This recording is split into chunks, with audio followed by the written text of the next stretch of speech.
일타 강사 함께하는 경제일타 해법. 연말 정산 시즌이 다가오고 있습니다. 어떻게 하면 세금을 조금 더 아낄 수 있을지 알짜 꿀팁 이분과 함께 알아보겠습니다. 이장원 세무사님이십니다. 어서 오세요. 네, 반갑습니다. 이제 연말정산 시즌이라 대부분 이제 직장인들 연말정산하고 뭐 세금도 이제 낼 수밖에 없는데요. 12월인 지금에 당장이라도 좀 급하게 세금을 줄일 수 있는 뭐 전략 뭐가 있을까요? 더 챙길 수밖에 없어요. 왜냐하면 이제 통계적으로 좀 말씀드리면 네. 자, 첫 번째로 1년에 세금 0원 내는 근로소득자 사실 엄청 많아요. 우리 근로소득자가 얼추 한 2천만 명 넘어요. 2,100만 명 정도 되는데 23년 기준으로 한 700만 명은 세금 1원도 안 내요, 사실은. 그러니까 세금을 안 내시는 분들은 이제 소득이 좀 낮으신 분들이거나 아니면은 경비를 많이 썼거나. 근데 제가 연말정산 해보니까 최저시급 정도 버시는 분들은 대부분 이것저것 좀 따지면 세금 제로예요. 거의 다 세금 제로세요. 그러니까 거의 안 내시는데 예전에 14년도만 하더라도 이게 50%에 가까웠어요. 근데 점점 줄어들고 있거든요. 그 말은 뭐다? 내가 이제 세금을 10,000원이라도 내는 대상자가 돼가고 있다. 근데 그럴 수밖에 없는 게 이 근로소득자 최근에 5년 평균 쟀더니 연평균 연봉 상승은 3.3% 정도. 근데 내가 세금, 사회보험, 4대 보험도 내년에 국민연금 0.5% 오르고요. 그 다음에 건강보험도 0.1% 올라요. 계속 올라요. 계속 오릅니다. 그것 때문에 연평균 5.9%가 증가했대요. 그러니까 내가 월급 올라가는 것보다 세금 내는 게 더 많아지는 상황이잖아요. 그러니까 연말정산도 뭐 해봤자 이게 아니라 어느 순간 이게 화가 날 때가 있어요. 연말정산 돌려받는 개념이라고 쭉 가시다가 어느 순간 더 내내 개념이 올 거예요. 저는 그게 곧 풀이 찰 거라고 보거든요. 그러면 잠깐만 이건 좀 얘기가 다르잖아. 내가 그럼 연중에 적게 냈다는 얘기야? 이렇게 될 수도 있어요, 진짜로. 이게 왜 그러냐면 세율 구간 때문에 그래요. 이제 세율 구간이 가장 낮은 구간이 6%예요. 우리가 종합소득세가 초반에 구간이 팍팍팍팍 튀어요. 6, 15, 24, 35예요. 그러니까 거의 9%, 9%, 11%잖아요. 그러니까 내가 6에서 15% 올라가는 그 경계선에 올라가는 순간 체감이 좀 다른 거예요. 9%가 확 올라가네. 15%에서 24% 올라간다. 잠깐만 왜 갑자기 튀어 올라? 이런 느낌을 받거든요. 그 구간에 왜 많이 올라갈 수밖에 없냐면 세율 구간은 안 바뀌어요. 그냥 이대로 계속 있는 거죠. 근데 내 연봉은 자동으로 증가되니까 내가 소비도 마찬가지로 증가되고 물가도 똑같이 올라가지만 어쨌든 급여가 올라갔잖아요. 그러면 더 많이 내는 구간에 더 많이 걸치게 되는 거예요. 그래서 연말정산 지식은 조금씩 이제 좀 생존적으로 좀 필요한 것 같아요. 그래서 12월 달에 제가 말씀드리는 게 당장 그럼 지금 어떤 조치를 취하면 절세가 되는 게 첫 번째 어쩔 수 없이 이제 연금 계좌예요. 우리나라 공적연금에 대한 불안정성이 있기 때문에 사적연금을 하게 되면 세금 지원을 해주는 거예요. 그래서 연금계좌 세액공제예요. 세액공제는 뭐냐면 즉각적으로 내 세금 바로 차감시켜 주는 거예요. 근데 제가 항상 말씀드리지만 연금계좌랑 IRP는 여유자금으로 하세요. 여유자금으로 하셔야 돼요. 왜냐면 연금계좌의 기본적인 본질은 55세 이전에 못 빼요. 그러니까 내가 여기 돈 한 번 넣으면 끝나요. 사회초년생에게 연금계좌 하라고 말을 한다? 저는 그건 절대 못 할 것 같아요. 왜냐면 그 친구는 돈 모아서 전세보증금이나 뭐 신혼부부 됐었을 때 목돈이 필요할 때가 있을 텐데 연금계좌? 이건 쉽지 않을 것 같은데요. 제가 겪었습니다. 제가 직장생활 초년생에 돈 빠진다고 막 집어넣었다가 결국은 큰돈 쓸 때 얘 해지하고 있더라고. 해지하면 다시 기타소득세 16.5% 내고 또 세금 내고 뜯겨요. 그러니까 쉽지 않다. IRP는 이제 퇴직연금인데 이것도 퇴직할 때 대비하는 거니까. 그래서 저는 연금계좌랑 이런 거를 좀 권유해드리는 편은 약간 그래도 대리에서 과장금 넘어가거나 아니면 뭐 35세는 그래도 좀 넘어갔었을 때 소액으로 좀 그다음에 연금계좌에 넣고 이제 ETF나 이런 거 투자하면 되잖아요. 수익을 창출하면 좀 되니까. 어쨌든 연금계좌는 즉각적으로 넣으면 연금계좌 600만 원, 그 다음에 IRP까지 하면은 900만 원까지 세액공제를 해줘요. 그래서 공제율이 두 가지가 있습니다. 지방소득세 포함해서 13.2%와 16.5%. 이제 소득 구간에 따라 나눠요. 종합소득 금액 이제 4천만 원, 4,500만 원 이하냐 초과냐. 확실히 적은 사람을 더 많이 공제를 해줘요. 더 소득이 높은 사람에게 더 높은 공제율을 해줘야 좋을 것 같은데 이게 좀 반대로 되어 있어요. 그리고 총급여는 5,500만 원 이하. 그러면 16.5% 적용받아요. 그럼 이분들이 900만 원 집어넣으면 즉각적으로 딱 안 봐도 세금이 얼마예요? 한 100만 원 줄어드는 거죠. 100만 원 이상. 그러면 이 100만 원이면 이게 말 그대로 수익률로 따지면 16.5%의 수익률이잖아요. 엄청난 거예요, 사실은. 내가 1년에 주식으로 7% 벌기도 어려운데 엄청난 수익률 개념으로 따지면 좋다. 근데 마지막으로 또 주의사항으로 말씀드리고 싶은 게 내가 내야 될 세금이 100만 원 이상일 때 걔를 깎아주는 거예요. 근데 내가 이미 연말정산으로 환급이 100%가 나왔어요. 네. 그러면 이거 집어넣어봤자 세액 돌려받는 건 0원이에요. 아, 내가 작년에 얼마였고 얼마 정도 공제 받았구나. 이런 상황이면 내가 내야 되는 세금이 연말에 얼마냐 확인해봤더니 뭐 40만 원이다. 그럼 그 정도에 맞춰서 공제를 써야지. 100만 원 받겠다고? 어차피 40만 원이 맥스니까 60만 원은 말 그대로 공제가 날아가는 그런 상황이 될 수 있어요. 그다음에 두 번째로 제가 권하는 거는 이건 요즘 많이 인기가 시들어졌죠. 청약저축이에요. 청약저축. 이거는 소득공제입니다. 소득공제. 이 총급여 7천만 원 이하인 무주택 세대주가 이제 받을 수가 있어요. 말 그대로 내가 여기다가 뭐 500만 원을 넣었다. 그럼 500만 원 곱하기 40%, 200만 원. 근데 이거 면 한도가 300만 원까지거든요. 그러면 소득공제를 해줘요. 소득공제는 위에서 빼주는 거라 내가 적용되는 세율이 6%다. 그러면 맥스인 소득공제 300만 원 받았다 그러면 6, 3, 18에서 18만 원. 그러니까 생각보다 300만 원을 다 빼주는 건 아니다. 근데 저는 이거를 하는 게 맞다라고 비춰지는 게 이거랑 제가 대비 많이 시키는 게 신용카드 소득공제예요. 여기에는 막 사람들이 미쳐 있잖아요. 막 신용카드 15% 막 체크카드 30%인데 아니 소비 쓸 생각 하지 말고 청약저축이어도 얘는 그래도 저축이잖아. 얘 해지하면 돈이라도 들어오잖아. 여기에 가져가는 게 맞다. 그리고 여기는 즉각적으로 넣자마자 40% 빼주잖아요. 소득공제로. 여기는 어떤 기준이에요? 신용카드는 총급여 25%쓴 것 이상에 대해서만 빼주는 거거든요. 그러니까 얼마 안 돼요. 그다음에 세 번째로 이건 당연히 하셨을 거라고 봅니다. 많은 분들이 이제 이미 어느 정도 인식하고 있는 건데 고향사랑 기부제라고 있어요. 내가 살고 있는 지역 외의 지역에다가 기부를 하는 거예요. 그러니까 10만 원은 무조건 100%로 공제를 빼줘요. 그러니까 제가 송파구 살고 있다. 그럼 부산, 뭐 광주, 대구, 강릉 뭐 아무 데도 상관없어요. 송파구만 아니면 돼요. 나머지 지역에 10만 원 기부를 하면 10만 원 세금 그대로 빼줘요. 그러면 왜 하는 거야? 어차피 안 하면 되잖아. 그게 아니라 그리고 나서 특산품을 받을 수가 있어요. 저는 이거 연에 500만 원씩 기부하거든요. 저는 광주광역시 남구에 기부를 했는데 거기 특산품으로 이제 내가 기부한 금액의 30%를 특산품을 줘요. 이게 많은 게 대부분 먹을 거가 많아요. 소고기, 돼지고기, 쌀, 뭐 참기름 이런 것들이 많아요. 엄청나게 받으셨겠네요. 네, 너무 많이 받았어요. 제가 예전에 광주광역시 동구를 할 때는 그림을 받았어요. 150만 원어치 상당의 그림을 받았어요. 어떤 작가분의 그림. 그래서 이 사무실 걸어놨는데 괜찮아요. 그래서 그거를 이제 선택하시면 결국은 13만 원의 이득을 보니까 거기다가 요즘은 이걸 도와주는 업체들도 많아요. 막 이벤트를 같이 하거든요. 뭐 그럼 플러스 10,000원 더 주겠다 이런 것도 많고 10만 원 초과되더라도 16.5%는 또 이제 세액공제를 해줍니다. 그러니까 무조건 손실은 아니다. 2월 연말 정산부터 뭐 혜택이 늘거나 기준이 완화되는 효자 항목 어떤 게 있나요? 그러니까 결국 계속 늘어나는 거는 결혼, 출산, 자녀인 것 같아요. 이쪽에 대한 세금 혜택들은 계속 늘려요. 매년. 그러니까 첫 번째로 자녀 세액공제라고 있는데 이게 좀 상향을 시켰어요. 그래서 첫째 자녀는 25만 원 세액공제예요. 바로 빼줘요. 그다음에 둘째 있으면 30만 원 추가. 그다음에 셋째 있으면 또 40만 원 추가. 그러니까 자녀가 세 분이면 연마다 95만 원이 빠지는 거예요. 근데 이거는 8세부터 성인 될 때까지 2년도만 빠져요. 그래서 이거는 많은 분들이 혜택을 받으셨으면 좋겠어요. 8세 이하는 다른 자녀 지원금을 받기 때문에 그걸로 직접 지원을 했으니 간접 지원은 세금은 해주지 않겠다 이런 게 있고요. 그다음에 두 번째로는 거기랑 맞물리는 공제죠. 결혼 세액 공제라고도 있어요.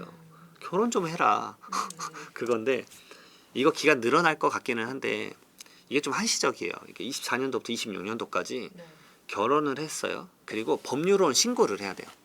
혼인 신고를 한 사람에 합해서 신랑 50만 원, 신부 50만 원 한 번 빼줘요. 그러니까 이제 재혼하신 분도 이거 되거든요. 그러니까 말 들어서 24년도에 받고 이제 25년도에 브로큰하고 26년도에 또 재혼하고 이러면 못 받아요. 한 번밖에 못 받아요. 평생.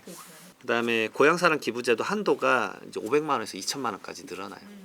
일본은 이게 고향사랑 기부제가 일본에 있던 시스템이거든요. 그래서 일본은 처음에 이런 느낌이에요. 기부가 100억 정도 모였어요. 처음에는.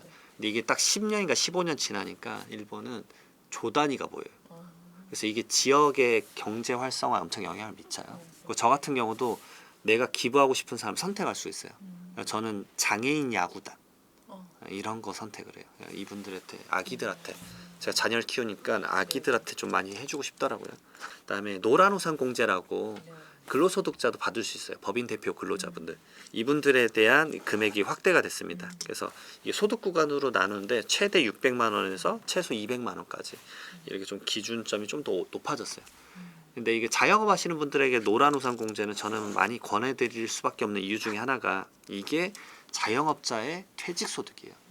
이제 근로소득자분들은 퇴직금 받듯이 이걸로 퇴직금 받아야 되니까 꼭 챙기라고 말씀드리고, 전세자금 대출을 할 때 대환대출은 그동안에 인정을 안 해줬어요. 근데 이 금융기관이 탁탁 바뀔 때는 이게 말 그대로 이름이 매칭이 안 된다고 안 해줬었거든요. 근데 그럼 억울하잖아요. 그래서 그런 부분들도 이번부터는 좀 해결을 해줬어요. 그러니까 이게 소득공제가 좀 늘어날 거다. 왜냐면 대환대출 요즘 흔하게 하잖아요.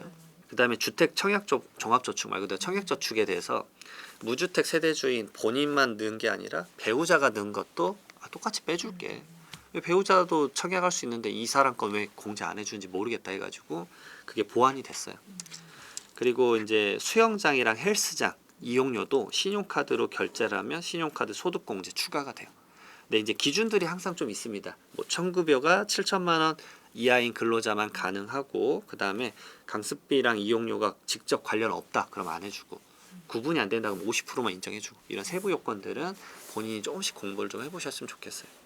근데 웬만하면 헬스장에서 당연히 이걸 이제 마케팅 포인트로 삼을 거니까 결제하면 알아서 좀 잘 나오게끔 해줄 거예요. 여러 가지 이제 연말정산 꿀팁 같은 걸 얘기해 주셨는데, 그럼 반대로 연말 정산할 때 이것만은 좀 주의해라. 실제로 직장인들이 좀 자주 하는 실수 같은 걸 얘기를 좀 해주시자면 뭐가 있을까요? 이 실수하면 국세청에서 바로 연락 와요. 뭐냐면 기본공제 대상자 있잖아요. 부양자. 부양자 잘못 얹으면 안 돼요. 이게 너무 실수가 많아요. 이거는 그냥 국세청에서 빨간불이 바로 떠요. 연락 바로 가요. 그러니까 예를 들어서 이런 거죠. 이제 소득급의 기준이잖아요. 100만 원 초과하면 이 사람을 나의 연말정산 대상자로 못 쓰잖아요. 아니면 총급여 말 그대로 세전 연봉이 500만 원 넘어가면 이 사람을 못 쓰는데, 그런 분들을 나의 그 피부양자로 넣어서 부양자로 넣어가지고 그걸 공제를 받는 경우가 가장 흔해요. 정말 많아요. 양도소득 금액도 100만 원 넘어가면 못 써요.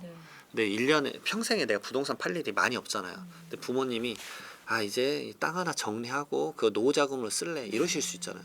그러니까 이건 특정 연도만 발생을 해요. 그래서 25년도에 땅을 하나 파셨어요. 그럼 양도소득 금액 100만 원은 거의 양도 쪽에서 100만 원 차익 발생하는 건 당연히 흔한 일이잖아요. 근데 그것이 발생한 연도에 쓰면 안 되는데 관성적으로 썼다가 또 요건에 위배되고, 그러니까 이런 경우가 어쩔 수 없이 많은데 부양가족을 중복으로 공제를 해서 그래요. 그러니까 부모님이 나이가 좀 연로하세요.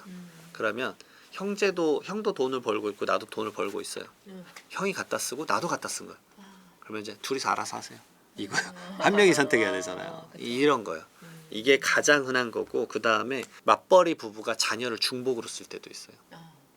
둘 다 돈을 버니까 자녀들 내 거에 끌어와야지. 이제 서로 얘기 좀 하세요.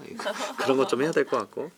그 다음에 해당 과세기간 개시일 전에, 그러니까 예를 들어 24년에 돌아가셨는데 그분을 갖다가 쓴다거나 이런 경우도 있어요. 그래서 이런 것들은 좀 가장 기본적인 거니까 좀 챙기시고, 그 다음에 제가 좀 말씀드린 것 중에 신용카드 과다 공제인데 형제 자매가 쓴 신용카드는 내가 갖다가 못 써요. 그런 것들 있고, 그다음에 연간 소득 금액 100만 원 초과한 배우자가 쓴 신용카드도 내가 가져다 못 써요. 뭐 이런 것들 좀 구분을 좀 하셨으면 좋겠어요. 그 다음에 아까 연금 계좌 말씀드렸잖아요. 600만 원 더 넣었다. 그래도 공제가 안 돼요. 이거 생각보다 많은 분들이 좀 실수하는 것 중에 하나예요. 왜냐면 원래 연에 1,800만까지 넣을 수 있거든요. 이걸로 많이 투자하니까 이거랑 ISA 계좌로 많이 투자하시거든요. 그러니까 거기다 막 집어넣는데 내가 당연히 공제 풀로 받는 거 아니야? 이렇게 생각하시는 경우도 많고, 그 다음에 의료비 과다 공제인데 이건 이제 시스템으로 걸러져요. 근데 예전에는 안 걸러져서 뭐 실손 의료비 보존 받잖아요. 그것까지 막 집어넣는 거예요. 그거 안 돼요. 그 다음에 말 그대로 형제 자매가 부모님 의료비 내서 우리 각자 쓸 수 있지 않아? 이거 안 돼요. 왜냐하면 부모님을 본인의 기본공제 대상자로 넣은 사람만 부모님의 의료비를 공제받을 수가 있어요. 그 다음에 교육비도 뭐 대학원은 본인만 돼요. 자녀들 거는 그 교육비 처리 안 돼요.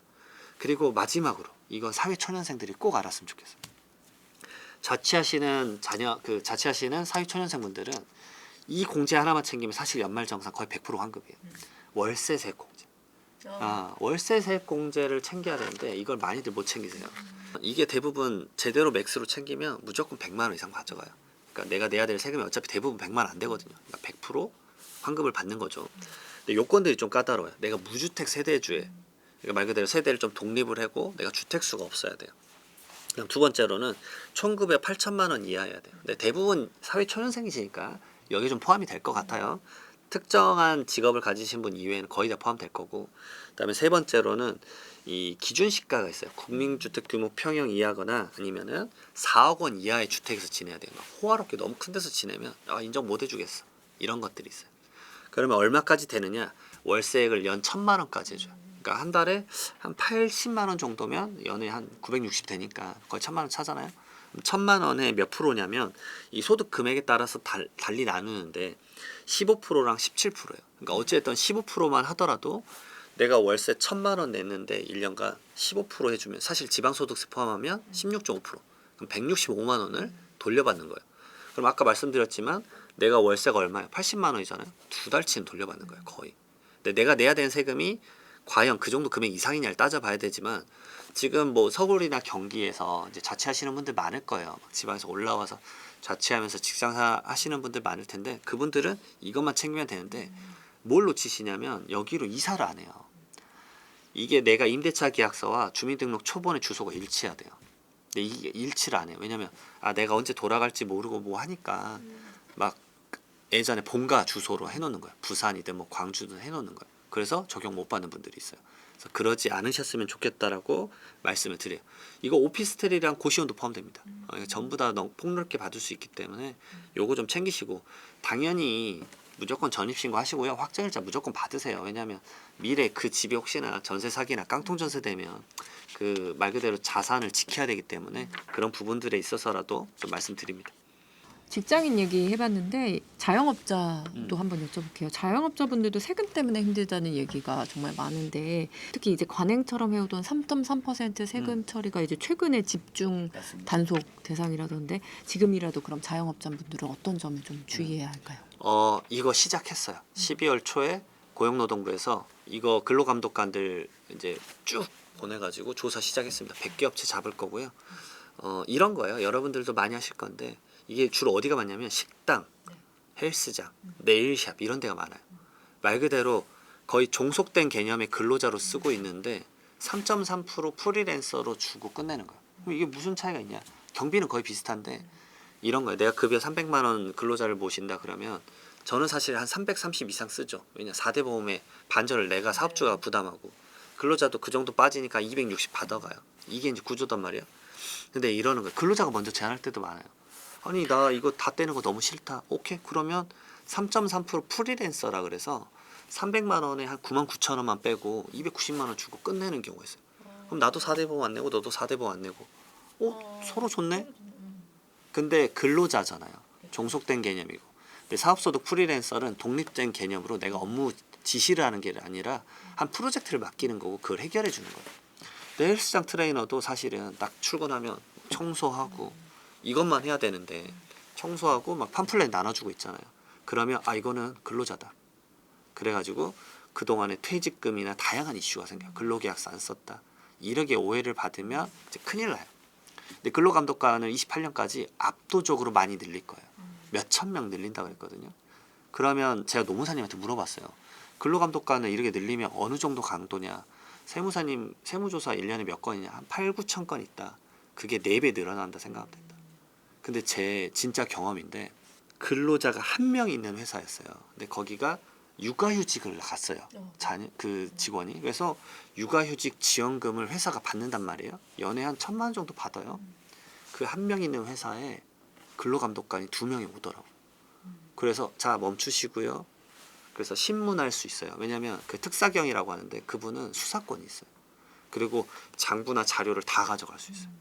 그래서 그때 잘 이제 매듭 지었다고 생각했는데 그 다음에 그러면 그 근로자의 휴대폰 기지국 내역, 출근했었을 때 지하철 카드, 역 어디서 나왔는지 이런 내역들 다 제출하세요. 근데 직원 한 명 있는데도 가요. 그러니까 많은 분들이 내 식당에 직원 3명 있는데 오겠어? 갑니다. 제가 봤을 때 이제 그게 흔해질 거예요. 그래서 이 고용에 대한 스트레스가 좀 늘어날 수 있는데 노동법을 제대로 지켜야 된다. 노동법을 안 지키면 엄청난 스트레스 받으실 거다 말씀드리고 싶어요. 세무사님 지난 10월 15일에 네. 부동산 관련 이제 대책이 발표된 이후에 이제 국세청 움직임이 심상치 않은 상황인데요. 이번 세무조사가 특히나 이제 부동산 증여 쪽을 정조준하고 있다.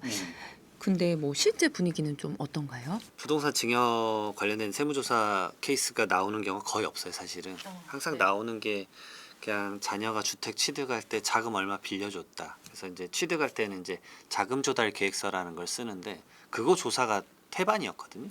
근데 진짜 순수하게 증여만 조사한 케이스가 거의 없는데 이게 나왔어요. 그래서 이걸 보면서 느끼는 게 이제 예를 들어서 이제 나는 뭐 부동산 관심 없어라고 하실 수 있는데 제가 장담합니다. 이제는 이게 주식 쪽으로 넘어갈 거예요.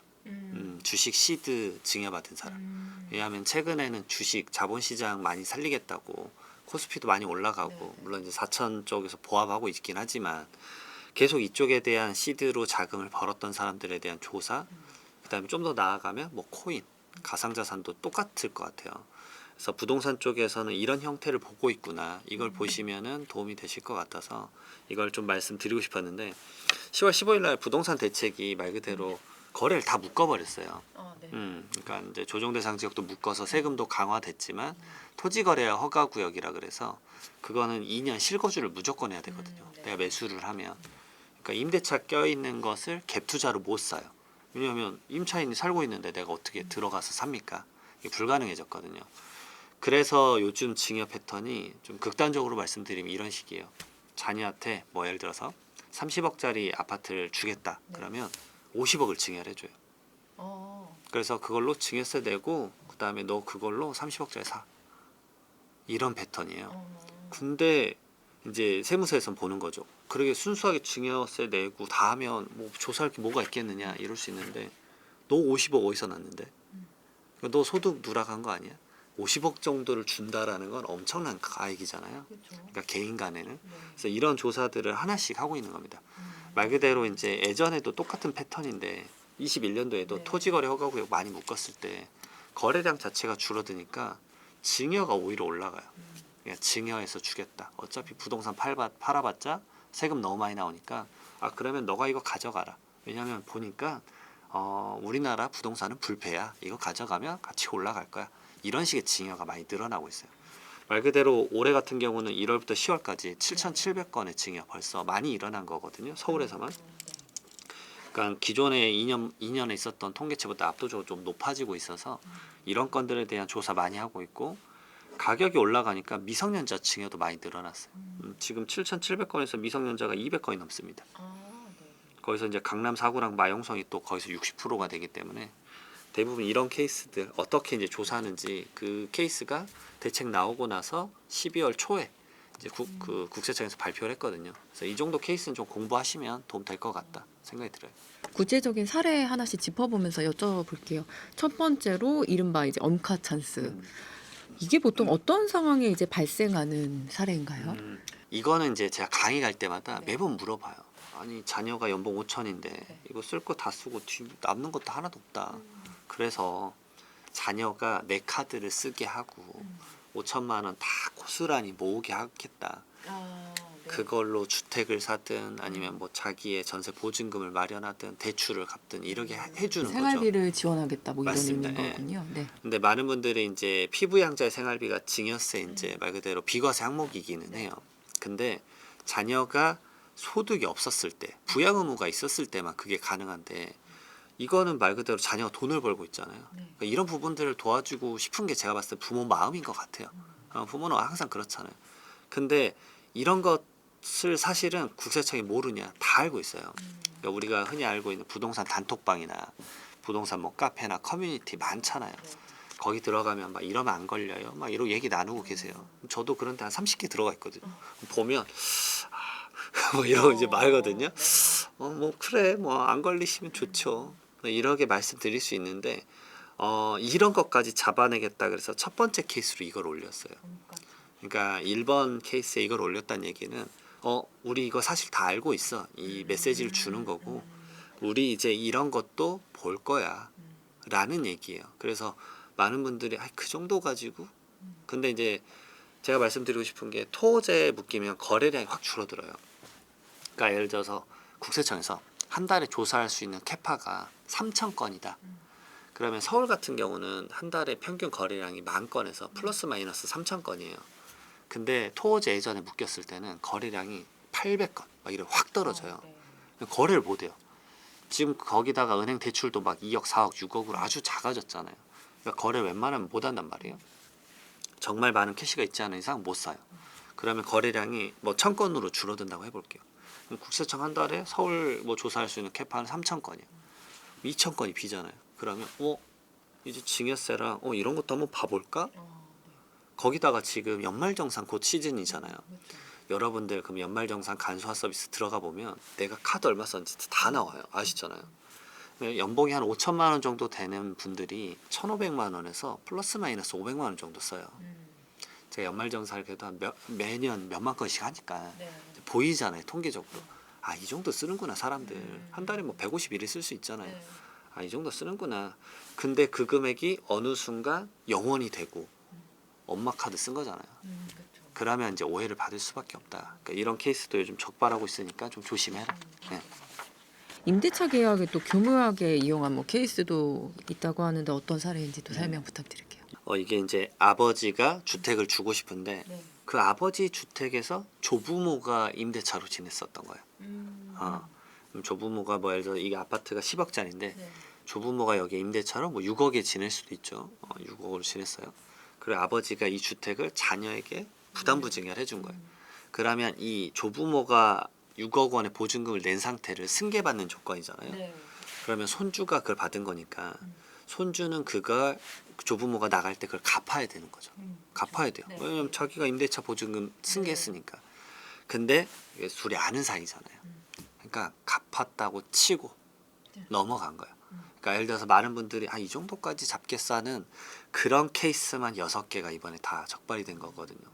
근데 그 6억 원 결국은 안 갚고 새로운 임차인 들여서 그 임대 보증금까지 이 손주가 썼는데 그걸로 골드바하고 해외 주식 사고 한 거예요. 그러니까 말 그대로 사치가 엄청나게 증가된 거예요.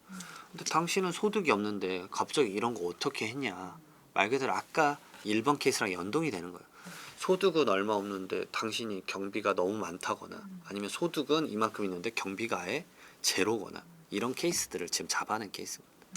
그래서 이런 것들 뭐 걸리겠냐, 이 정도 복잡하면 못 잡지 뭐라고 생각하실 수 있는데 사실 이 정도는 복잡한 축에도 안 껴요.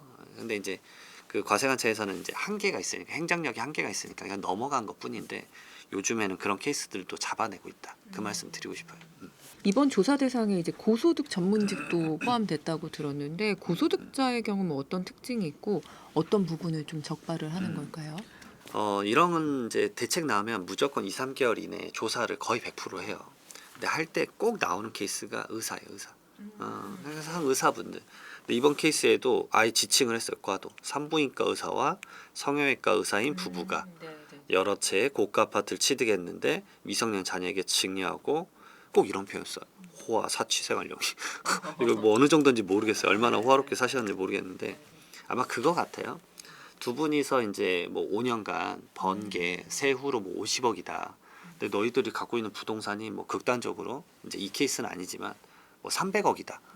아니 50억으로 뭐 투자해서 몇 배 벌 수 있겠지만 300억 어떻게 마련한 거야?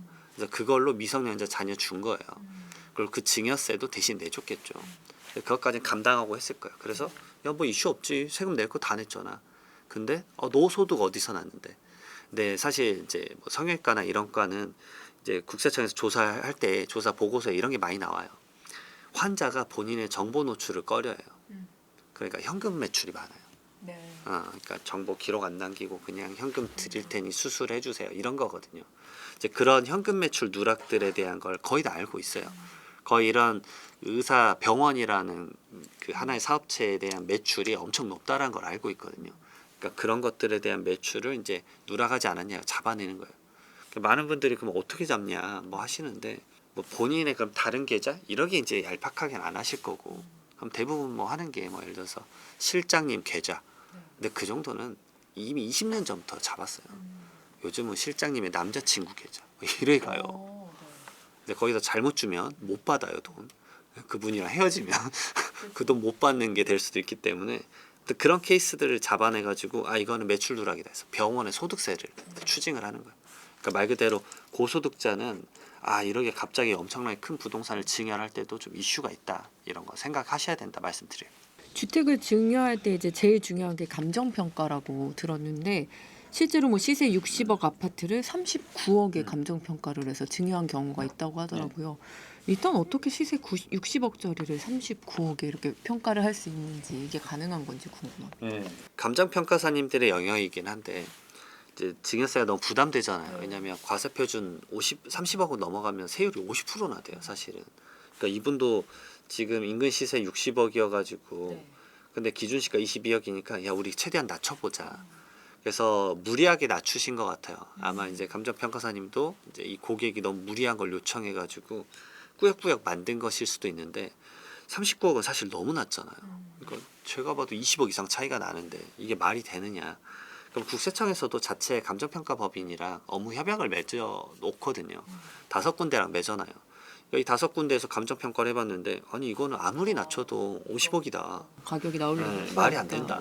그러면은 재감정을 해가지고 기존에 본인이 감정평가했던 거 무시당해요. 그러니까 가끔 이런 거액의 부동산 거래할 때 아니 감정평가사가 감정평가한 거는 무적이야. 이건 무조건 치트키야. 이건 무조건 부인당할 수 없어. 이러시는데 요즘 그렇지 않아요. 좀 더 디벨롭이 돼가지고 아니 이거 가액이 너무 터무니없이 낮는데 왜냐하면 국세청 직원분도 이 실거래가 사이트 들어가면 나오죠. 네이버 부동산만 가도 나와요. 바로 뿅뿅뿅뿅 나오잖아요. 그러면은 이게 말이 되나? 이게 60억인데 39억? 이런 경우도 있고 두 번째로는 이게 이제 오해받은 케이스일 수도 있어요. 왜냐하면 극단적으로 이러기도 있어요. 증여하고 나서 원래 전 6개월 후 3개월에 거래 금액이 있으면 그것을 갖다 써야 되는데 나 증여할 때는 사실 거래된 내역이 하나도 없었어. 그래서 어쩔 수 없이 이렇게 낮게 나왔어 라고 할 수도 있고요.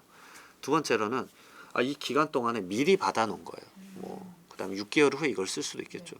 근데 이게 무슨 이 정도가 무슨 얼마나 차이가 나냐 할 수 있는데 제가 아는 아파트 단지는 연초에 55억이었어요. 근데 그게 한 9월쯤에 지금 85억이거든요. 그러니까 가격 변동이 이래 크게 날 수도 있어요, 사실. 그러니까 어떤 케이스인지에 따라서 이제 억울할 수도 있긴 하겠지만 너무 낮게 신고되면 요즘 감정평가사 부인한다. 그런 것들도 알고 진행하셨으면 좋겠어요. 예전에 세무사님 나오셨을 때 가족법인 얘기해 주셨었는데 뭐 증여세 부담을 이제 피하려고 자녀에게 집을 직접 이제 넘기지 않고 가족법인을 이용해서 우회하는 증여하는 사례도 많다고 그때도 말씀해 주셨던 것 같은데 이런 사례가 어떤 방식인지 좀 다시 설명 부탁드리고 어떤 문제가 있는지도 설명 부탁드립니다. 사실 시가 개념으로 잡아서 뭐 감정평가를 좀 낮게 잡더라도 안전성 있게 잡아서 법인에 넘기는 거 저는 이거 전혀 상관없다고 봐요. 잘 짜면 절세 플래닝으로 아주 좋거든요. 근데 지금 이번에 나온 케이스는 터무니가 없어요. 왜냐하면 이것도 기준 시가 29억인데 감정평가하니까 68억이에요. 근데 이게 개인 간의 거래에서는 시가 개념을 많이 잡으니까 야 그럼 개인이 가족법인 자녀가 주식 뭐 100%인 이 회사에 넘기면 싸게 넘기자. 그래서 이걸 기준 시가로 넘긴 거예요. 근데 말이 안 되죠. 이게 막 사실 그럼 법인은 이거 받아서 뭐 70억에 팔면 그냥 40억의 차익을 법인이 다 가져가는 거잖아요.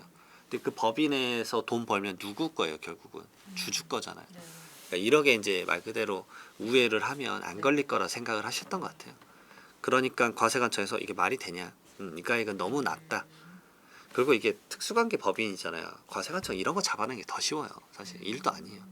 다시 감정평가 받아가지고 가액을 높였죠. 그러면 어떤 일이 생기냐? 법인은 어떤 자산을 공짜로 받으면 자산 수중이익이라고 해서 법인세를 내야 돼요. 법인세 한 번 내고 그다음에 이 시가와의 차익에 따라서 주주에게 증여세를 또 추징을 해요. 그러니까 말 그대로 이게 세금 파티 되거든요. 그러면 법인도 세금 내고 그다음에 주주도 어차피 세금 내야 돼요. 그러니까 그닥 이득을 못 봤을 거예요 아마. 거기다가 이제 이런 케이스 걸리면 가산세가 무서워요 사실. 가산세가 막 몇십 프로 나오니까 그러면 뭐 예를 들어서 이게 이런 식으로 거래를 했다 그러면 뭐 세금이 막 3, 40억 나올 수도 있어요. 그러면 아 내가 뭘 한 거지 차라리 그냥 하는 게 더 그냥 받는 게 나을 수 있는데 부동산 가격이 건물 가격은 사실 얼마 안 돼요. 토지예요 토지.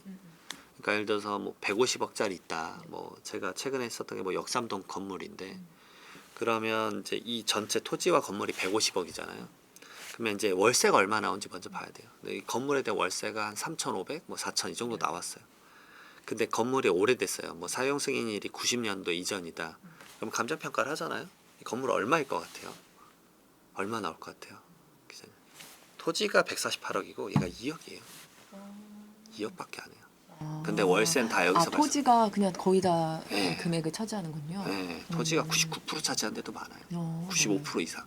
그러면 이 2억 원에 대한 건물만을 자녀가 법인 만들어서 가져가는 거예요. 그러면 월세를 누가 다 가져가죠? 건물 소유주가 원래 월세를 가져가는 거예요.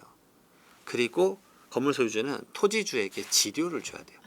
근데 그 지료가 근데 예를 들어서 똑같이 월에 막 4천만 원 나온다. 그러면 실익이 하나도 없겠죠. 그러니까 이거는 부동산의 형태, 가족의 형태마다 전부 다 다른 플래닝이 아주 여러 개가 있어요. 그 중에 하나를 그냥 예시로 말씀드린 것뿐이고. 근데 이게 지료가 예를 들어서 뭐 2천 나온다 그러면 그래도 우리가 4천 월세 버는데 2천 지료 주면 2천 남네. 그럼 법인에 2천을 쌓아줄 수가 있잖아요. 그런 관점들을 활용하는 거예요. 그래서 법인에서 이제 자녀들이 거기서 이제 어느 정도 형태를 가져갈 수 있게. 근데 왜 굳이 법인으로 하냐? 개인으로 해도 되지 않냐? 이 정도 가져갈 정도면 자녀도 이미 본인의 소득세가 막 35% 40%예요. 거기다 이 소득 얹으면 세금이 엄청나겠죠. 그러니까 법인에다가 담아둬서 다른 식으로 활용을 해라. 뭐 부동산 법인이니까 그런 것들을 활용하는 거예요. 대리 납부 사례도 한번 여쭤볼게요. 아버지가 미성년 자녀에게 주택을 이제 증여하고 그에 따른 증여세, 취득세 이런 거를 이제 할아버지가 대신 납부하는 경우인데요. 이런 대리 납부는 원래 합법이었나요? 맞아요, 합법이에요 원래는. 이거를 이제 절세 방식이에요. 말 그대로 합산과세 회피 방식인데 증여 재산 공제라고 10년간 5천만 원 쓸 수 있는 거 있잖아요. 그러면 그거는 직계 존속을 전부 다 포함을 해요. 부모, 조부, 조모 다 포함해요. 근데 세율의 합산은 달라요. 그러니까 부와 모에게 받은 거는 다 합쳐서 세율 계산을 해요. 그러니까 증여세 높으면 막 50%까지 적용을 받는다 말씀드렸잖아요. 그러니까 이것도 그런 식일 거예요. 내가 너한테 30억 줄게 하면 딱 증여세가 한 10억 정도 나와요. 근데 그 10억까지 또 증여를 해주면 내가 이미 세율 구간이 50%니까 또 5억이 늘어나잖아요. 그럼 5억에 대해서 또 주면 또 늘어나요. 계속 가요. 무한루트 돌거든요. 이게 최소 금액 과세 최저 한 50만 원까지 될 때가 계속 가거든요. 그러면 사실상 이 자녀에게 줘야 되는 건 10억이 아니라 막 13억, 14억 이래요. 확 커지거든요. 그러니까 이분은 그걸 활용한 거죠. 조부모가 주면 그 다음부터는 또 10%예요. 세율 구간이 합산이 안 되는 거예요. 그러니까 아버지는 이제 30억만 줘서 10억을 내야 되는데 그 10억을 할아버지가 내줄게. 그러면 낮은 세율부터 적용되니까 그 대신 할아버지가 손주를 주면 세대 생략 가산이라 그래서 30%가 더 붙어요. 하지만 일정 금액까지는 좀 더 낮단 말이죠. 10% 20% 차곡차곡 올라가니까. 그러니까 그걸 활용한 건데 그러면 이렇게 하면 당연히 안 걸리겠지 하는데 요즘 조부모님들이 손주 주려고 할 때 많이들 생각하는 걸 이렇게 하거든요. 비슷하게. 근데 제가 말씀드려요. 조부모님 재산이 있으십니까? 유동성이 있으세요? 현금성 자산이 있으세요? 이걸 잡은 거예요. 말 그대로 조부모가 돈이 없어요. 그러니까 아버지가 자기가 주면 계속 얹어지니까 50% 세율로 아버지가 할아버지에게 돈 주고 할아버지가 준 것처럼 그러게 피한 거예요. 그런 경우는 근데 적발이 이제 되는 거죠? 네, 그것까지 적발한 거예요. 그러니까 이렇게 위장한 것들까지 이젠 잡아내겠다. 그러니까 이 네 가지 케이스를 제가 이렇게 강조드린 이유는 지금 국세청장님은 국세처장까지 하다 나오셨던 분이에요. 엄청나게 국세청의 그 모든 이런 것들에 대해서 밝으신 분이에요. 밝으신 분인데 그분이 국세청장이 되셨기 때문에 기본적으로 조사 수준이 예전에 제가 그래도 이것만 한 사람인데 정말 높다라고 한 수준의 스타트 지점으로 자꾸 올라가고 있어요. 그러니까 생각보다 더 많이 조심하셔야 된다 말씀드리고 싶어요. 10.15 대책 이후에 내년 이제 보유세 인상 가능성이 최근 하던데요. 내년 세제 개편의 시점과 방향 좀 어떻게 보시는지 궁금하고 실수요자가 보유세 부담을 줄이기 위해서 개편 전에 좀 점검해야 할 포인트 뭐가 있을까요? 진짜 이제 주택으로 투자 개념을 가져가는 게 조금은 더 힘들 것 같다. 그러니까 버티지 못할 수도 있어서.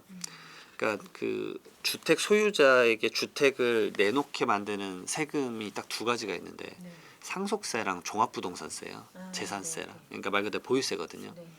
근데 재산세랑 종합부동산세는 주택 가격이 올라가면 올라간 만큼 그 기준이 되는 가액이 올라가 버린 거잖아요. 그러니까 무조건 세금이 늘어날 수밖에 없고요. 그 다음에 지금 내년 7월 말에 아마 세제 개편한 때 저는 보유세가 올라갈 것 같아요. 올라갈 것 같다라고 생각하는 사람 중에 한 명이고, 그다음에 지금 이제 토지세라는 것도 이제 입법을 하려고 노력 중이잖아요. 그것까지 되면 매년 거의 1.6%가 세금이에요. 예를 들어서 어떤 기준으로 잡냐면, 물론 이제 전체적으로 따져봐야 되겠지만, 내가 갖고 있는 주택이 시세가 한 20억이다.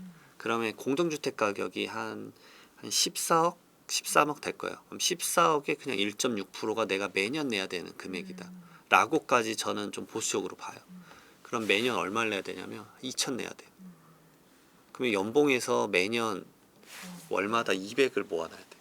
아, 이게 쉽진 않을 것 같아요. 1주택자는 좀 빼줘야 되는 거 아니야? 1주택자라고 많이 뺄까? 왜냐면 올해 같은 경우도 종합부동산세 1세대 1주택자인데 종합부동산세 냈다라고 한 사람이 몇만 명이 늘었거든요. 근데 저는 이제 이걸 연구하고 사실 기재부랑 연구도 하고 있는데, 종합부동산세라는 세금은요 10년간 이렇게 가다가 탁탁탁 올라가요. 엄청 급격하게 올라가거든요. 그러니까 이런 관점이세요. 내가 작년에 40인데 올해 갑자기 700만 원이 나왔어요 이래요. 그럼 제가 말씀드려요. 내년에는 2100이다. 왜 그렇게 많이 나와요? 종합부동산세는 매년 이렇게 루틴하게 나가는 당신의 근로소득 개념이 아니다. 가격의 상한이 탁탁탁탁 튀어 올라간다. 그러니까 조금 걱정하셔야 될 것 같고, 제가 진짜 가시적으로 걱정해야 되는 거는 27년도예요 사실은. 26년까지는 그래도 버틸만 할 것 같아요. 근데 27년도에 딱 받아보시면 뭐야? 그게 27년 아마 11월 12월에 받아보시면 좀 놀라실 수도 있겠다. 그래서 이제 다주택자는 점점 힘들어지는 것 같아요. 근데 그게 사실 더 이 사태를 악화시키는 거일 수도 있어요. 그러니까 내가 주택을 두 개를 못 사는 상황이잖아요. 뭐 투기나 투자나 뭐 어떤 관점이든 떠나서. 그럼 결국 어떤 관점이냐면 똘똘한 한 채예요. 이 똘똘한 한 채 기조 때문에 특정 지역의 부동산 가격이 이렇게 로켓처럼 올라간 거잖아요.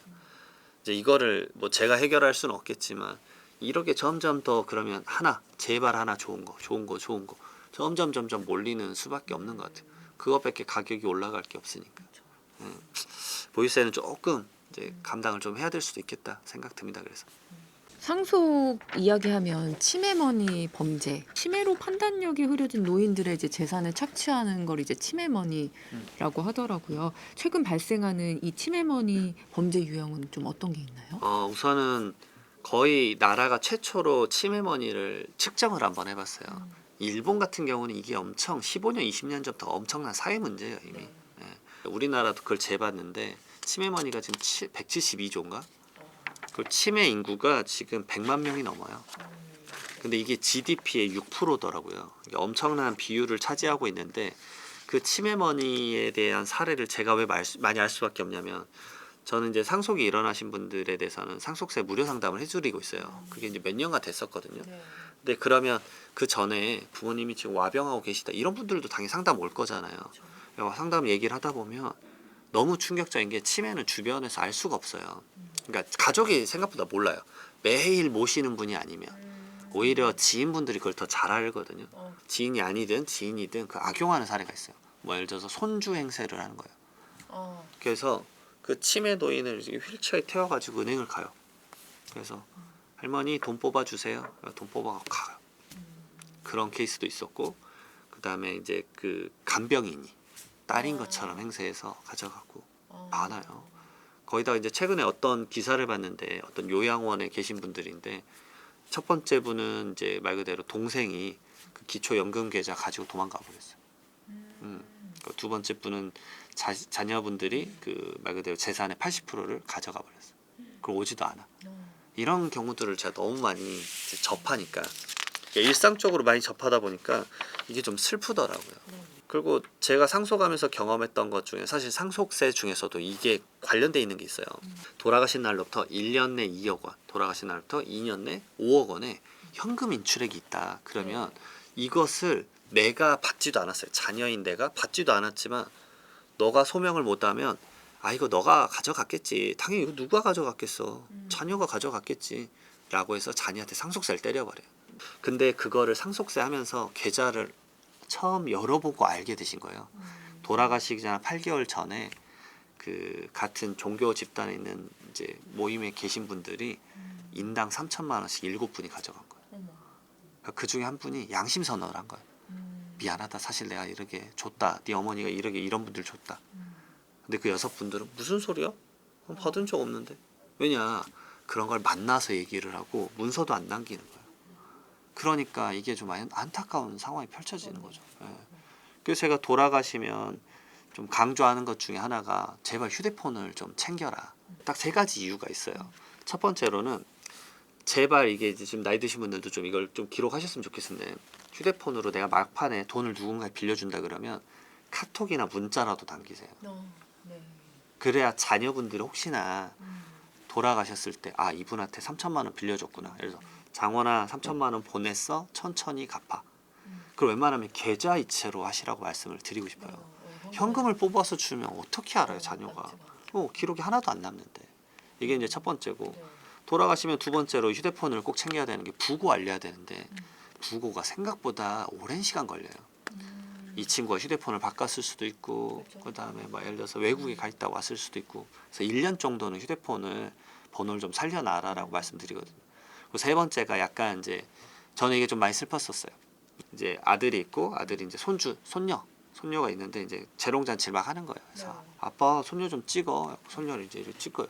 찍다가 자기 아들 찍고 있더라고. 어머. 그러니까 손녀 보면서 좋아하는 자기 아들 찍고 있더라고. 근데 이거를 이제 갤러리 보고 안 거예요. 아 그걸 이제 현장에서 보는데 마음이 찡하더라고요.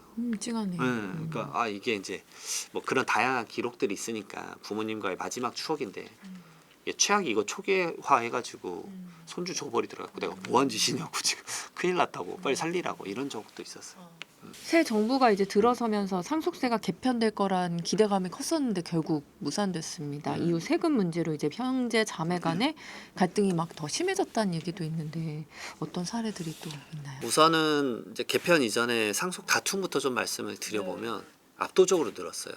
예전에는 그래도 뭐 이런 식이었어요. 제가 이제 상속세 이런 상담이나 이게 조금씩 사회적인 이슈가 됐었던 게 2018년, 19년도인 것 같아요. 그러니까 한 2014년 정도만 하더라도 상속세가 한 1조에 냈던 사람이 한 4, 5천 명? 그러니까 그 정도 때는 연에 4, 5천 명이니까 주변에서 상속세 냈다 그러면 야 쟤랑 친하게 지내지 부자네. 이거 흔했어요. 근데 요즘은 어떤 식이냐면요. 제가 주민센터에서 강의 요청이 들어와요. 주민센터 교회함으로. 제가 너무 충격을 받고 있어요. 요즘 별 군데서 다 와요. 이제는 상속세와 증여세는 교양이다. 그러니까 연에 한 35만 명 정도가 돌아가세요. 거기서 이제 우리나라는 OECD보다는 솔직히 좀 높은 편이에요. 상속세 내는 사람이 한 2만 1,000명 정도. 그리고 이제 그분들이 이제 상속세를 내야 돼서 세금 부담이 커진 상황인데 하나 더 앞단에서 말하고 싶은 건 상속 재산이 먼저잖아요. 선행이잖아요. 이게 많이 높아졌어요. 1억 미만이 80%가 넘어요. 소송 들어가 있는 게 최근에 한 3배 이상 올랐고요. 민사소송까지 하면 압도적으로 높아요. 거기다가 그 예를 들어서 1억 미만으로 싸우는 게 80% 이상인데 2천만 원 가지고 싸우는 게 50%예요. 그러니까 제가 그걸 보면서 곰곰하게 사회 현상이랑 계속 고민을 해봤는데 제가 내린 결론은 이거였어요. 왜냐하면 이 80% 이상이 상속이 일어나는 케이스가 50%가 넘고요. 70대 이상이 70%예요. 그러니까 나이가 고령화돼 있잖아요. 이분들의 자녀도 고령화돼 있어요. 그러니까 일본은 이미 노노상속이라고 그래요. 노인이 노인에게 상속하고 있다고. 이미 노노상속인데 그래서 자녀분들 나이가 50대에서 60대가 많아요. 그러니까 자녀분들도 허허 내가 환갑인디 이래요 진짜로. 그러면 그 자녀분들 나이에서 딱 보면 어떤 세대냐면요. 지금 최근에 희망퇴직, 권고사직 엄청 많잖아요. 그 50대 초반분들이 이제 대부분 퇴사를 하시잖아요. 인생에서 첫 번째 직장을 그때 나오는 것 같아요. 우리나라 평균이 그게 49.6세라고 하는데 최근에 점점 낮아지는 것 같아요. 그분들이 나오고 나서 이제 돈 나올 구멍이 없는 거예요. 근데 그때 부모님이 상속이 일어나. 이게 마지막인 거예요. 내 재산 형성 마지막 타이밍이다. 그러니까 싸워요. 악착같이 싸워요. 제가 보면 와 이럴까지 싸우셔야 되나? 이 금액 가지고. 저 최근에 7천만 원 가지고 세 형제가 싸우는데 경찰 불렀어요. 저희 사무실은 경찰 너무 많이 불러요. 그러니까 경찰 오시면 아 오셨어요? 아, 그 세 분이 같이 와서 상담을 하시고 상담만 싸우시는 상담실에서 거예요? 싸워요. 그러면 제가 나가서 싸우시라고. 왜 우리 사무실 와서 이러시냐고. 저희가 말씀드릴 건 다 말씀드렸다고. 그리고 상담할 때도 이런 케이스가 많아요. 막 한참 얘기하다. 근데 사실 어머님이 막내 동생만 줘요. 그러니까 딸 셋이서 어머니 부양했는데 어머님은 그 막내가 아들이라고 아들만 챙겨. 이러고 또 이제 둘이 편먹고 싸우는 거야. 그게 상속세가 나오면 또 싸워요. 세금 가지고 2차전이거든요. 근데 세금이라도 개편이 돼서 덜 냈으면 나이스하잖아요. 근데 이게 이제 이재명 대통령께서 이제 취임 100일 기자회견 때 집 한 채 있어가지고 상속세 내는 게 잔인하다. 이거 좀 아닌 것 같다. 그래서 지금 일괄 공제가 5억 원이거든요. 예, 웬만하면 5억 원의 공제는 다 받아요. 그러니까 재산이 5억 원 미만이다. 그러면 상속세는 안 내요. 오히려 이런 분들은 예를 들어 부동산이 3억짜리다. 그러면 제가 이래 말씀드려요. 감정평가로 가액을 올려라. 미래에 팔 때 양도세를 줄여야 돼요. 받을 때 그게 내 아예 취득가액이거든요. 어차피 5억까지는 세금 안 내잖아요. 그럼 3억 받고 5억에 올려가지고 미래에 팔면 5억에 팔았다 그러면 세금이 0원이잖아요. 그러니까 뭐 그런 것들을 말씀드리는데 그리고 배우자 공제도 최소 5억 원. 배우자가 있으면 5억 원. 그래서 5억 5억이어서 10억이에요. 그래서 배우자가 있으면 10억까지는 세금 없다. 이게 일반적인 룰이었어요. 근데 지금 서울에 최근에 이제 11월 달에 뭐 KB 시세긴 하지만 아파트 평균 가격, 국평의 평균 가격 보니까 14억 5천 정도예요. 그러니까 집 한 채 있으면 상속세 내는 게 맞죠. 10억 공제 빠지면 4억 정도에 더 내는 거잖아요. 그러면 한 6, 7천만 원 정도 나와요. 근데 그것만 내는 게 아니죠. 취득세 내야 돼요. 상속으로 주택을 취득하니까 취득세도 내야 되잖아요. 그거 얼추 따지면 한 2천만 원? 그럼 한 8천 내는 거예요. 갑자기 8천 내라면 당황스럽잖아요. 그러니까 이거 개편을 해주자. 그래서 일괄 공제 5억 원을 7억 원, 배우자 최소를 5억 원에서 10억 원. 원래 8억 원이었어요. 그래서 8억 10억이어서 18억이었는데 그 기자회견 끝나고 의원 입법으로 진짜 급하게 확 올라갔어요. 그래서 아 국회 통과되나 보다. 그래서 제가 말씀드렸었는데 근데 이게 어감이 좀 안 좋았나 봐요. 그래서 18이 17로 바뀌었어요. 아무튼 17억 원으로 안이 올라갔어요. 그래서 저한테 오셨던 분들 중에 내년 초반에 이제 내년 초에 돌아가실 것 같다. 의사분들한테 얘기 듣고 준비하시는 분들한테 아 이거 개편되면 선생님 상속세 안 나온다. 걱정하지 마라. 근데 이게 개편이 돼야 되는데 분위기 봐라 너무 좋지 않냐. 대통령께서도 말했고 의원 입법으로 국회에 올라갔다. 이제 조세 소위 통과되고 국회 넘어가면 이거 100%다. 근데 통과를 못했어요. 제가 너무 당황스러운 거예요. 제가 주구장창 이거 될 거다. 이제 됐다. 막 했는데 왜냐면 이분들이 사실 인원수 비율로 따지면 한 6, 70% 돼요. 그러니까 이 정도에 있는 사람들이 6, 70%나 돼요. 근데 이분들이 세수에 영향을 미치는 건 사실 10% 내외예요. 그러니까 상속세는 상위 10%가 80% 내는 세금이거든요. 그러니까 이게 엄청 제 개인적 관점 이게 세수에 엄청 영향을 미치나? 연에 한 6천억 정도예요. 근데 이제 이게 세수 감소나 아니면 부자 감세라는 의견 때문에 좀 반대가 있었던 것 같아요. 결국은 통과되지 않아가지고 상속인들에 대한 상담은 이제 물어보면 두 가지 반응이에요. 첫 번째 반응은 좀 이제 실망했다. 근데 이게 24년도에도 똑같은 말 했었어요. 그때도 상속세 개편되려고 했었거든요. 그때 12월 초에 이제 그 계엄이 터져가지고 상속이 이게 말 그대로 안 됐는데 25년도도 이렇게 안 되니까 이제 실망은 당연한 거고요. 약간 화가 많이 늘어나셨어요. 기대를 네. 했으니까. 그만큼. 아니 이게 몇 년째냐. 뭐 한다 해놓고 그래서 그분들이 한 얘기가 뭐냐면 이것도 지방선거 때 소스로 써먹을 거라고. 아 그럴 수 있겠네요. 그럴 수도 있겠네요. 네. 네. 그리고 두 번째로는 이제 개편되면 상속세 안 내니까 이렇게 뒷짐지고 있다가 기다려 보자. 그러다가 이제 개편 안 되니까 이제 부랴부랴 다시 증여 상담 받으신 분들이 엄청 늘어났어요. 빨리 이제 세금 더 개편되기 전에 빨리빨리 짜야 되겠다. 이런 것들 많이 늘어났습니다.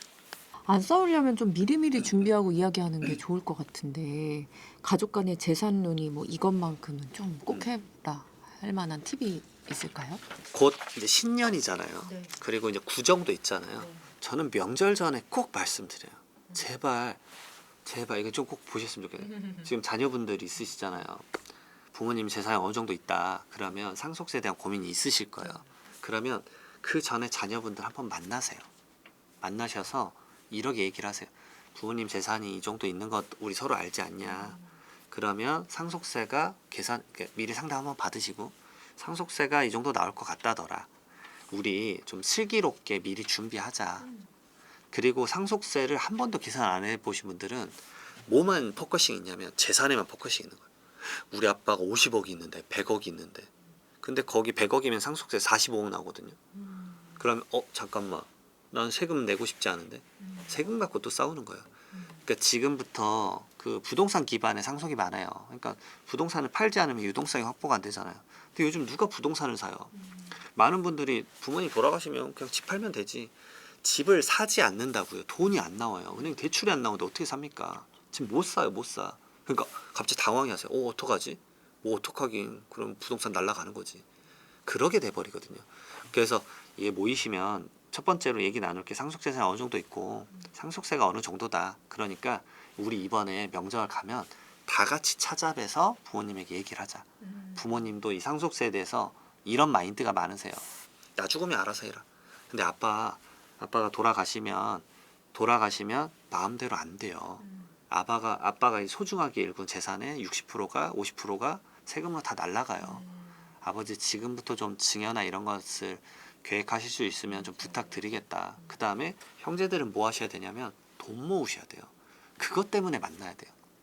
미래 상속세가 어마무시해요. 100억 정도면 취득세만 해도 3억이에요. 3억도 없어가지고 등기도 못 쳐요. 그러니까 말 그대로 돈을 지금씩 재원 마련을 해야 돼요. 그 재원 마련을 안 하면 돈은 가져가고 싶은데 상속세 내고 싶지 않아서 너가 상속세 내고 또 싸워요. 그것 때문에 싸우는 거예요. 그러니까 본인의 공동 통장을 만들어서 돈을 좀 모아라. 그리고 왜 형제들끼리 명절에 같이 말해야 되냐면요. 이 중에서 한 명이 먼저 말하잖아요. 그럼 부모님이 이러게 돼요. 너 내 재산 노리고 있니? 진짜 그러게 돼요. 그 두 번째로 형제들은 오빠 그 준비하고 있었어? 그렇네요. 진짜로?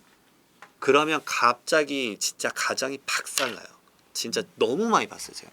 그 다음에 욕심부리지 말아라. 아직까지도 이런 케이스 아주 많아요.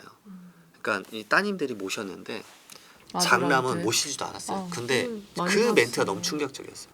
장남이 뭐라고 했냐면 야 그 내 거 재산이니까 우선 관리만 잘하고 있어.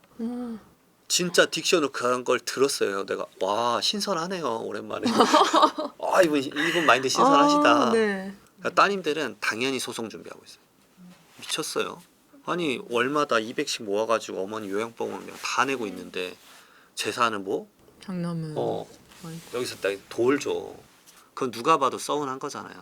욕심 적당히 부리셔라. 그리고 상속주택을 또 어떻게 받을 건지 이런 고민들 하셔야 돼요. 왜냐면 대부분의 상속재산이 주택이야 주택. 이 주택이 고가주택이란 말이야. 그럼 내가 비율을 어떻게 가져갈까 이 얘기도 나눠야 돼요. 생각보다 주택이 여러 개면 받고 싶어 할 것 같잖아요. 어떤 가족은요. 아니 나 이거 받으면 예를 들어서 이 상속주택을 받으면 청약이 부적격자가 돼요. 무주택자 부적격자가 돼버려요. 청약을 못 해요. 아니 나 그동안에 청약 부적격자 안 당하려고 다 조건 맞춰놨는데 상속받으면 나 힘들어져. 그럼 내 목을 그냥 언니나 오빠가 사가고 나 돈 줘. 근데 나 돈 없는데 싸우는 거예요. 미리 계획을 해야지. 이런 다양한 면들이 있습니다. 집중에 포커싱이 많고 그다음에 현금 유동성이 많으면 저는 무조건 강조하는 게 자녀는 주면 10년 이내에 증여한 거 전부 다 합산돼서 상속세를 또 내요. 그러니까 상속인 이외의 의자를 줘야 돼요. 그 사람들은 5년이에요. 그럼 좀 건강하시다? 그럼 제가 많이 권해드리는 게 손주 좀 줘라. 사위 며느리는 어차피 안 줘요. 어차피 안 준다고. 어차피 안 주실 거잖아. 손주는 좀 줘라. 왜냐면 손주도 이제 곧 20대 되면 어차피 우리나라의 그 20, 30대 그 정글 같은 그 세계를 뛰어들어야 된단 말이에요. 그때 자본이 좀 있으면 좀 낫겠죠. 그럼 이제 돌아가신 부모님 재산은 어떻게 확인할 수 있는지도 좀 궁금한데 자산보다 이제 빚이 많다. 그럼 상속인은 좀 대응을 어떻게 하면 좋을까요? 첫 번째로 그래서 휴대폰 아까. 왜냐하면 예를 들어서 이게 은행 부채나 이런 것들은 대부분 LTV나 DSR이든 뭐든 대부분 규제를 정해놨기 때문에요. 대부분 재산보다 부채가 적어요. 그게 말 그대로 시스템이잖아요. 근데 이 시스템을 파괴하는 건 사채예요. 예를 들어서 야 나 돈 1억만 빌려줘. 사업하십시오. 이렇게 빌리신 분 있어요. 제가 진짜 사업하신 분들 상속세가 좀 어려운 이유 중에 하나가 그거예요. 자금을 온갖 데서 끌어왔는데 그게 너무 많아. 자녀분들 얼마인지 파악이 안 돼. 그래서 이런 것들은 사업하시는 분들이 미리 자녀들에게 그런 걸 좀 알려줬으면 좋겠어요. 회계 처리라도 제대로 하던가. 그런 기록이 없으면 말 그대로 갑자기 돌아가시면 빚쟁이들이 막 너도 나도 없이 찾아와요. 근데 이런 경우도 있어요. 1억 빌려줬는데 2천만 원 아빠 갚았어. 근데 1억 갚으라고.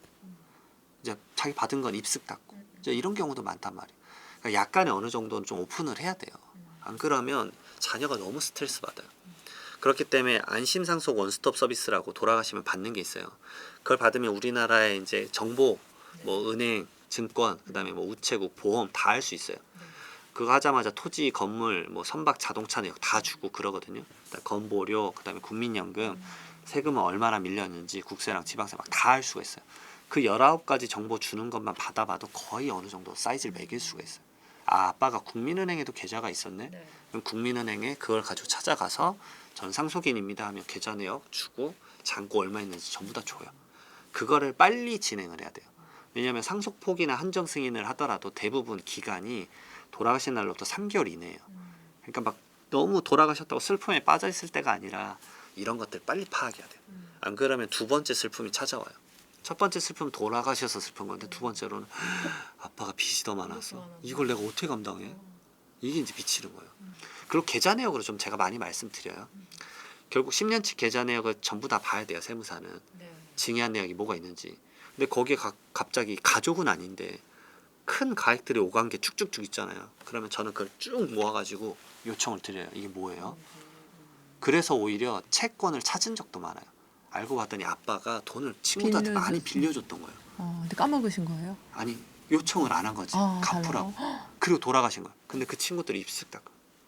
근데 그 내역들이 뭐 1,000만 원, 2,000만 원씩 해서 한 4억인가 됐어요. 그래서 이제 가족들이 30년 친구라던 사람이 그래가지고 그 다음에 자녀들 화나가지고 그거 갖고 찾아가가지고 돈 내놓으라고. 그래서 미안하다고 이제 문서 써가지고 돈 받고. 계좌 내역을 봐야 돼요. 계좌 내역. 상속세 준비 아까 이제 가족끼리 한번 다 뭐 논의해 보라고도 말씀을 해주셨는데 언제부터 어떻게 좀 무엇부터 준비를 하는 게 현명할까요? 당장 이번 명절에 하세요. 당장 이번 명절에 하십시오. 당장 이번 명절에 하시고요. 저는 무조건 빠르면 빠를수록 좋다고 생각해요. 이제 저는 상속만 하다 보니까 치매 걸리면 몇 년 정도 사시는지도 사실 연구를 했어요. 몇 년 사시나요? 예, 이게 약을 먹냐 안 먹냐 차이가 엄청 커요. 그러니까 근데 치매라는 진단을 딱 받잖아요. 네. 자기 부정이 엄청 심해져요. 내가 그럴 리가 없다. 난 얼마나 건강한데. 그러게 약을 안 드시잖아요. 진짜 급격하게 돌아가세요. 진짜 속도가 빨라져요. 그리고 많은 분들이 치매라는 질병에 대해서 모르실 수 있는데 이거 몇 세부터 진단받냐면요. 45세부터 진단받아요. 그러니까 저 곧 얼마 안 남았어요. 진단. 뭐 그런 느낌이에요. 그러니까 이게 약간 일반적인 질병이고 이미 100만 명이 앓고 있는 병이다. 그러니까 조금 이제 릴렉싱하고 그다음에 치매 약을 드시기 시작할 때부터는 자녀들이 이제 계획을 해야 되죠. 이제 얼마 안 남았네. 그러면 현실적이고 가시적으로 접근을 해야 돼요. 돌아가시면 얘기 나누자. 이거는 제가 봤을 때 아니에요. 돌아가시고 얘기 나누면 진짜 파국이에요. 99%는 거의 다 싸우고 형제들끼리랑 연 끊겨요. 그런 것들 좀 미리미리 제발 인식의 변화하시고 그다음에 상속재산이 얼마 없어도 상속세 할 때 아까 말씀드렸지만 부동산 기반이기 때문에 자산을 좀 높여서 미래에 상속세 줄일 것도 많으니까 대부분 돌아가시면 뭐 대부분 부동산 등기만 치고 별거 없다 난 세금 안 낸다 이러고 끝나시는데 미래 세금을 줄이기 위해서라도 세금 공부 조금이라도 하셔라. 그게 몇 억을 줄이는 경우가 많다 말씀드리고 싶습니다. 오늘은 연말 정산부터 증여와 상속까지 직장인이라면 2026년 반드시 알아야 할 절세의 모든 것을 짚어봤습니다. 세무사님 오늘 말씀 감사합니다. 네.